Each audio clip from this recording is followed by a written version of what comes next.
Toi, tu te bats pour changer les choses. Un vent de cap. Pour ceux qui suivront.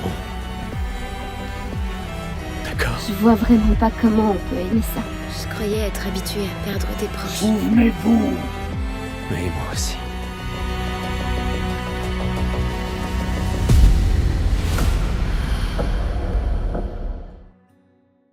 Cette jeune boîte, tenue par des mecs qui ont quand même pas mal d'expérience, cherchait un studio son français, indépendant, pour défendre quand même une VF. Je pense qu'ils portaient dans leur cœur le fait de faire une VF assez ambitieuse. Donc une fois qu'on s'est mis d'accord sur le fait qu'on allait bosser ensemble, il a fallu aussi proposer des DA, et dont notamment un DA, Serge Thiriet, qui a pu bosser là-dessus. Bon, j'ai rien décidé, c'est le client qui a tout choisi.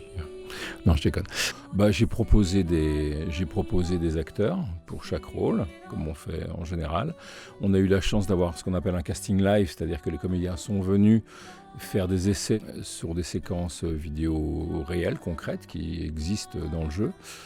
Et on a fait le même process à Lyon, au studio Anatole, avec les comédiens lyonnais. Le casting donc réparti entre une partie de comédiens qui ont l'habitude de bosser pour le jeu vidéo, qui sont plutôt des références dans le jeu vidéo d'ailleurs, et puis des comédiens de chez nous aussi qui ont pas mal de refs, moins dans le jeu vidéo. Ensuite, d'un point de vue technique, c'est déjà un jeu qui est très beau, qui est très graphique, et où il y a beaucoup de cinématiques. Et donc nous, on s'est pas trop posé la question, on a proposé dès le début de travailler avec des bandes rythmo. Alors pour ceux qui savent pas, c'est-à-dire donc vraiment de faire comme dans le doublage, d'avoir une bande qui défile avec le texte, qui synchronise ça donc sur les ouvertures et fermetures de bouche, ce qui pour nous était relativement logique, ce qui permet en studio d'être calé sur les intentions que d'essayer de faire le rapprochement entre un texte papier et ce qui se passe à l'image. C'est incroyable de pouvoir avoir une bande rythmo, de pouvoir jouer les scènes. Le doublage, je pense, pour les joueurs, les voix, c'est essentiel, c'est très important. Là, on passe des heures parfois en compagnie de nos personnages.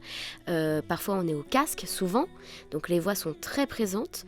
Moi, c'est un des exercices que je préfère parce que justement, je sens que j'accompagne le joueur ou la joueuse.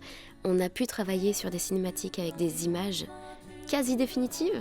Je sais, d'habitude, j'ai pas trop le droit de parler des conditions d'enregistrement. Là, je crois que j'ai le droit et ça me fait très plaisir. On a même de la musique et puis elles sont assez abouties, les cinématiques, donc c'est pas juste des espèces de carcasses de personnages. On a vraiment les visages, vraiment les expressions. Ça, c'est vraiment super. Il est cool de noter de voir qu'une jeune structure indépendante de jeux vidéo, qui n'a donc évidemment pas les mêmes moyens que les énormes majors de cet univers-là, réfléchissent à produire une VF, produisent une VF de bonne qualité pour l'immersion, pour la francophonie, tout simplement.